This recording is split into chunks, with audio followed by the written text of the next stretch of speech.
Hey, Jim, welcome to the show. Hey, Jason. Thanks for having me, man. Yeah, I'm excited to have you on. Tell us who you are and what you do. Yeah, my name is Jim Matuga. I'm the president and founder of Interaction Media. We're a marketing agency based in Morgantown, West Virginia. We primarily work with small entrepreneur companies, startups, and nonprofit organizations as well, not only in West Virginia, but in Maryland, Pennsylvania, and a little bit into Ohio as well. Awesome. How'd you get your start? What made you start an agency? Well, it had been my goal all my career. I got a degree in advertising from West Virginia University back in 1988 and had this vision of working on Madison Avenue, New York City as a copywriter. Well, that never panned out. I got my first job in radio, then worked for a local newspaper for about 14 years. And every time I took a promotion or a pay raise, it took me further from my dream of owning my own agency until 2011. I finally said, you know what?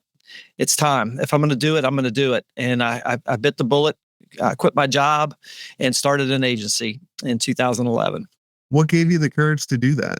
Because especially, as you start getting later in life and you Yeah. get paid more and more, it gets harder. It's, Oh, yeah, exactly. when I started, I was 22. I was eating ramen noodles. So I was like, this is easy. It was easy. Yeah. So I guess I was in a major transition in my life at that point. Had gone through a pretty painful, bitter divorce and kind of had lost everything, was kind of starting from scratch again. And I said, well, if this is the time, I've got to do it now. And so I just, I kind of thought that way and had that mindset and just bit the bullet and said, let's go. I used Mac computer off of Craigslist and on my kitchen table on a Tuesday, October 2011, I opened the doors for my business. Wow. So October 2011 was when I sold the agency. So Yeah, I know. There's some jiving here. that's Yeah, crazy. absolutely. Right. October 11th. I was like, that was the month I sold. That was the month you started. Maybe you got one of my old computers. I got all your secrets, Jason. There you go. Yeah, there you go. Well, awesome. What's been the biggest eye-opening thing since, starting the agency in 15 years ago? Yeah, I think the realization that I can't do it on my own. I think that's the biggest eye opener. I feel like I'm a creative guy. I love to write. I have vision. I love music. I like bringing video production to the forefront. Our agency's big in video, but knowing that I have to have an amazing team around me, and to the point where now my job is really to continue just to build the team, equip the team, lead the team, but they're doing everything. I mean, I have an amazing group of people around me. So that's the most important thing. How did you build this amazing team? Because I tell everybody, there's a lot of people that come to me going, hey, Jason, I want you to buy my agency. And I'm like, well, what's the issue? And they're like, well, I'm doing everything, or everything's falling on my shoulders. I'm like, well, tell me about the team.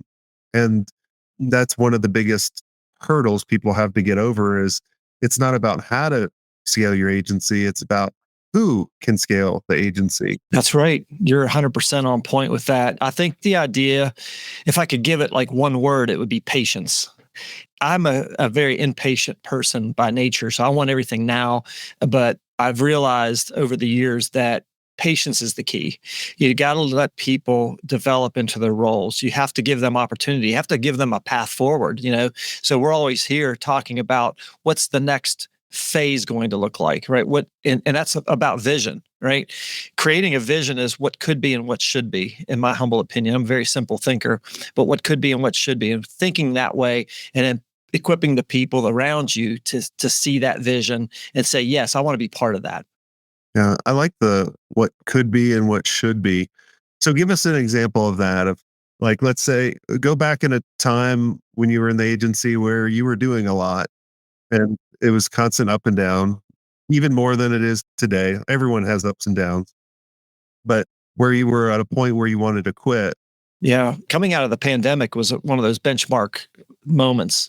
It was in the end of 2020, and I work with a business coach, and I have since 2017, and we meet monthly. And in December of 2020, I looked at him and I said, I'm tired of like chasing every month. Like on the 30th of the month, I'm like, that defines who I am for the next month. It's like, were we profitable? What was our margin? And I'm like, I want to stop chasing that. And what I would like to do, instead of focusing on 12/31, I want to focus on 20/31. So that would have been 10 years, like a 10-year plan. And he's like, wow, that's pretty good. So he wrote it down, and that became one of my long-term goals, is to have. You start coaching them? Yeah, right.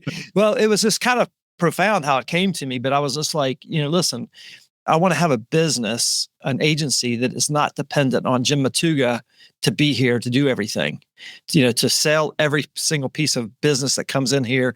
I've got to create a business where I don't have to be here in 10 years and it'll still run without me. So what does that look like? And we set out, and I have a long-term person, a team member. His name is Dylan Sheldon. He's been with me right out of college. He's been almost 11 years now. We're going to start our 14th year. 11 years he's been with me, and he started as a video producer. Now he's been named vice president of operations earlier this year. And Dylan is the heir apparent to take this over and run with it when I'm ready to step aside. And that to me was like really, when you talk about vision, I had to like almost sell them on the idea, hey, I want you to. And so we started out, and like a practical thing was at the beginning of 2023, I said, here's the process. You're going to start reviewing the P&L with me. And so every month we sit down with our CPA and we do a deep dive on the P&L. And wow, that was a vulnerable thing for me to say, I'm going to show you my books, right? Because it's something that I kept very, very close to the vest. Well, I started showing him that. And then about the third month in, he's like, hey, Jim, I noticed on payroll that ... Right? And so I was like, okay, I got somebody in the trenches with me now that understands what's happening. And so here we are, a year and a half later, and the guy's just a stud. He's taking on so much responsibility. His idea of sales was like, I'm petrified of sales. I'm not a salesperson. I don't want to do sales. I was like, all right, I get that, but I need you to do sales. So I started framing it a little bit differently, like business development, if you want to call it that or whatever. And so teaching him like some of my processes, now he's adapted his own flavor and his own personality and his values into the sales process. And it's just amazing. He's bringing in business that I never would have thought was possible. And so John Maxwell, I'm a big student of leadership, and John Maxwell writes the law of the lid, right? Sometimes the leader becomes the lid on the organization. When you take the lid off, the business can flourish. So that was kind of my mindset. It's like, I got to get out of the way and let the team just do what they need to do. I could provide the leadership, the vision, and the direction, but let the team do what they do. So it really kind of started with, in 10 years, was the big thing going, I need to be replaceable, or I don't need to be here? Was that where you started, and then kind of work yourself backwards? Yeah, that was the big goal. Was I wanted to create, the way I wrote it was, I want to create a business that in 2031, I do not have to be here. So that was the way I had it written. It's still on my under the glass on my desk. That's one of the main goals that I have long term. Why 10 years?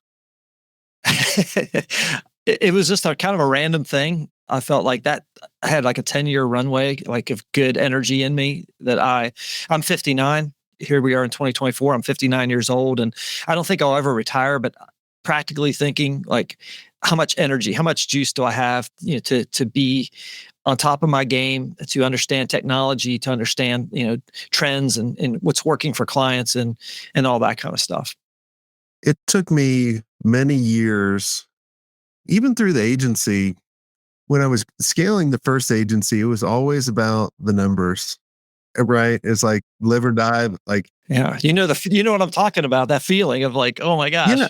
Well, it was the restart, right? Like, all right, you had a great year. Crap. How are we going to do it again?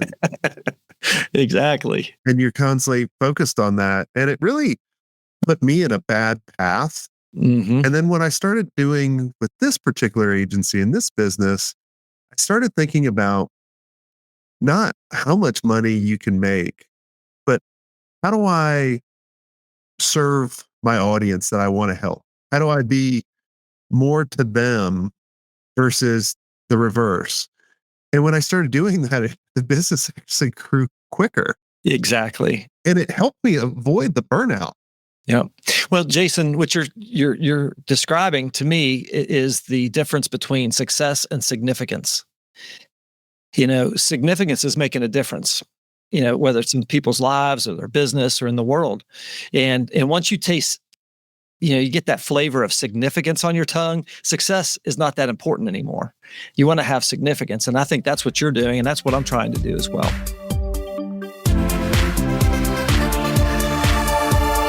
Are you looking for a strategic, reliable white label partner to scale your agency business?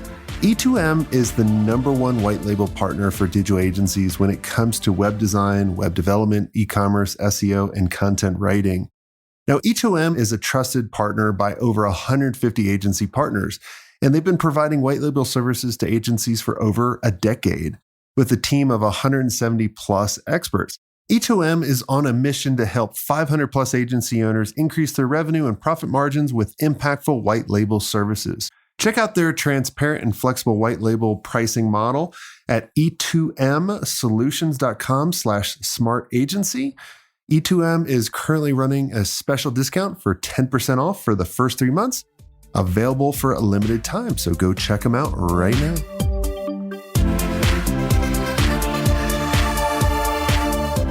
It's very addictive because after I sold the agency, I lost my significance.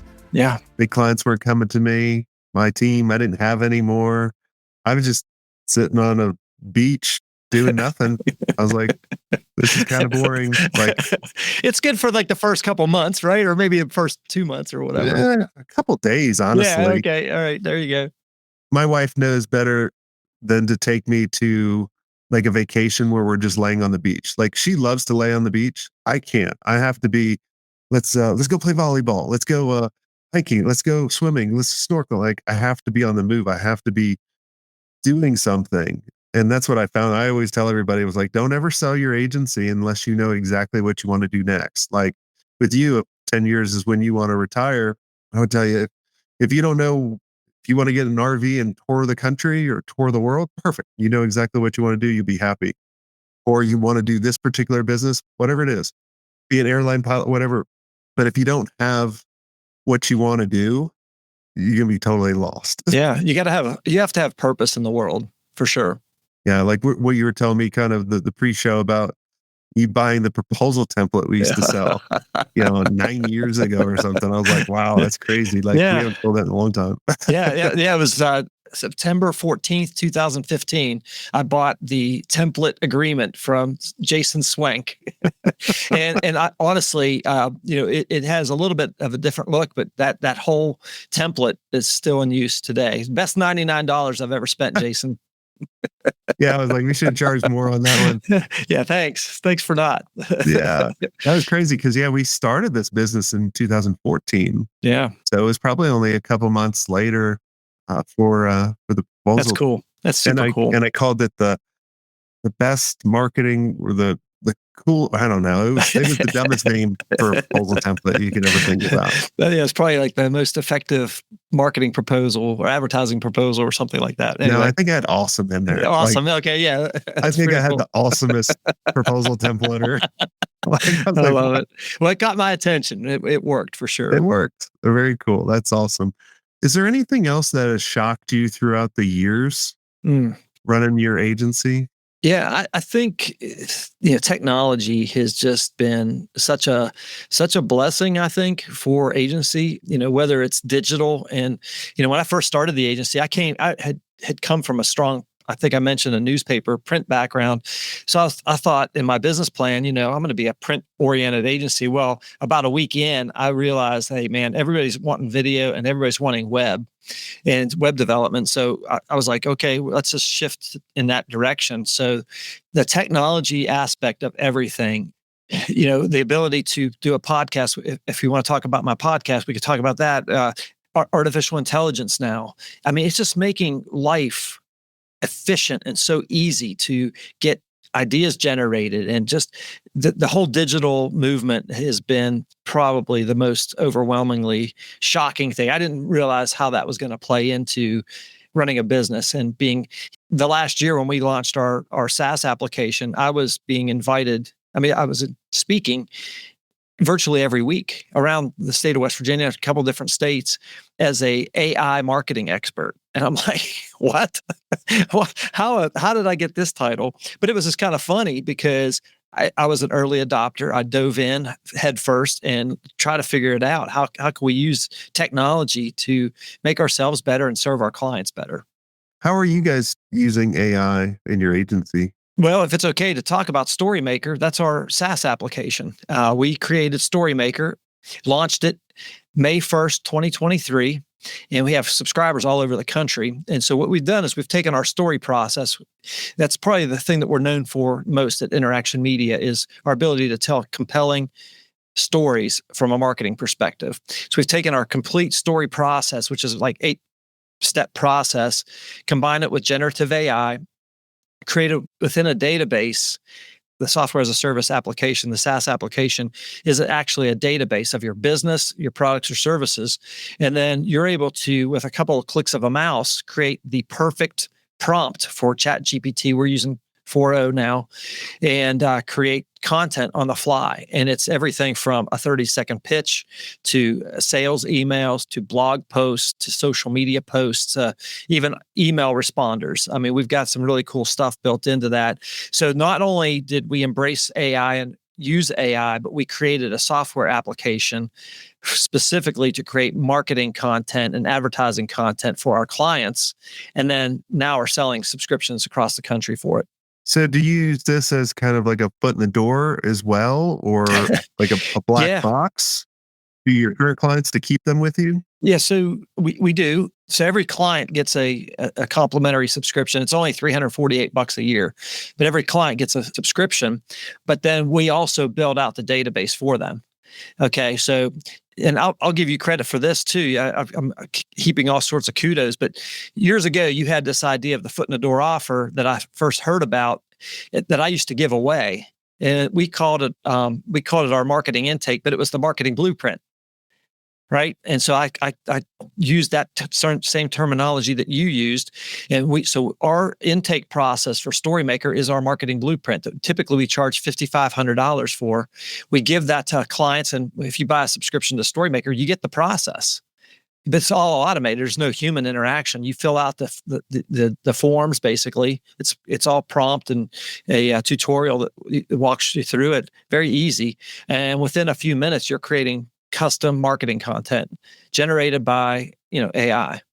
That's cool. That's awesome.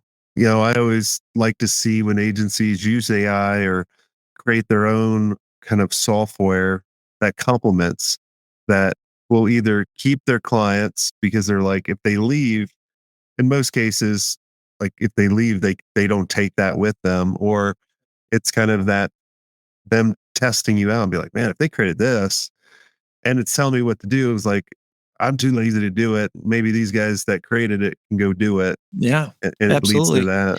Well, I've gotten this compliment from clients that have come to us in the last year since we launched StoryMaker, and they're like, listen, you guys must be a good agency if you created a piece of software around marketing.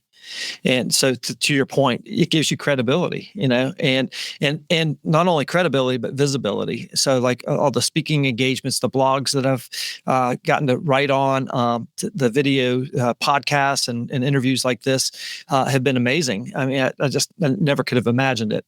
It was pretty cool. You're familiar with MailChimp. The former CEO of Intuit is a guy named Brad Smith. Brad Smith is the president of Marshall University here in West Virginia. And Brad, just the most fortuitous thing, I had an opportunity to meet him, and I told him what I was doing, and he said, I would like to learn more about it. Well, he ended up mentoring me for a couple calls. And one of the calls, he said, Jim, I would like for you to meet with the CEO of MailChimp to pitch and show StoryMaker to her. So I had numerous calls with Rania Secor, the CEO of MailChimp, and it was just like surreal. Like a guy from Morgantown, West Virginia is talking to the CEO of Intuit and MailChimp. And it came to a point there where I thought for a few moments that they were going to acquire the whole software package. They ended up going a different direction, but it was pretty cool. Very cool. Yeah. I remember I started using MailChimp when they first came out, Atlanta was a huge hotbed for email marketing tools. We had our own, and we actually developed a tool that we would actually roll out for our clients that we have to install each time. So it wasn't SaaS before MailChimp and all these. It was right kind of after Constant Contact. And yeah, I mean, Atlanta was a hotbed. Like we had MailChimp, we had Pardot, we had all these. I was like, what was up with the Atlanta water with for all this email marketing software? It's So super cool. Yeah, I love it, man. very cool. Awesome. Well, Jim, this has been a lot of fun. Is there anything I did not ask you that you think would benefit the listeners listening in? No, man, I appreciate the opportunity to be here. One thing that I would like to say, you're a big fan of podcasts, and as am I. And I started something that was really interesting back in 2017 called Positively West Virginia, and it's a passion project. It started out that way, anyway. For folks who don't know about West Virginia, we typically rank at the bottom of all the good lists and at the top of all the bad lists. No, that's Mississippi. Well, I'm not going to say it, but there's some people say, "Thank God for Mississippi" here in West Virginia. Okay, so anyway. I'm just kidding, Mississippi. Yeah, that's right. That's right. I have a lot of friends. I don't say it; other people say it. I'm just quoting them. But the point is that a lot of our small businesses struggle here in West Virginia, and I'm on a mission to help them. So I started Positively West Virginia. Every Thursday, we publish a new episode, and we tell the entrepreneurial journey of small businesses and even some nonprofits. And what's cool about that, Jason, is I started it in 2017, and so even through the pandemic, we never missed a publication date. Hundreds and hundreds and hundreds of opportunities to talk to small business owners, which, by the way, are also prospective clients of mine. And so they not only did it give us visibility and credibility, but we added value to the conversation, right? Again, going back to your point of success versus significance, right? That was such an important thing. So I just want to talk about the importance and just mention that podcasting is a great tool. I believe wholeheartedly. I love your podcast. I listen to it. I've been a fan since 2015. So I think that's when you guys. Like I said, that's 14. when I got. So when I got turned on to you, it was 15. So I missed the first year. No one listened for like a year. Exactly. Well, what's funny about it is Positively West Virginia is the same thing. I used to record the episodes on my iPhone. Now we have a whole studio, and each episode has an audience of between 15,000 and 16,000, just on people concerned about and wanting to hear motivational, encouraging stories of entrepreneurship. That's great. Well, congrats on the success of the agency, the software, and the podcast. You got the trifecta. Yeah, I love trifecta? it. Yeah, triple that's threat? right. The triple threat. I love it. The triple play. I love it, man. There you go. Awesome. And I'm glad when you were asking me, you're like, what football team? And I gave you 2 hints and you nailed it down with Florida State. I was like, yes, I like this guy. That's awesome, man. Well, amazing. Thanks so much for coming on the show. For everyone that's listening, we have a couple different resources for you guys. If you guys go to agencymastery360.com and /resources, we have a ton of lead magnets out there for you, from helping you close bigger proposals, closing retainers, getting the budget, tons of resources for free for you. So go to agencymastery360.com /resource. And until next time, have a swank day.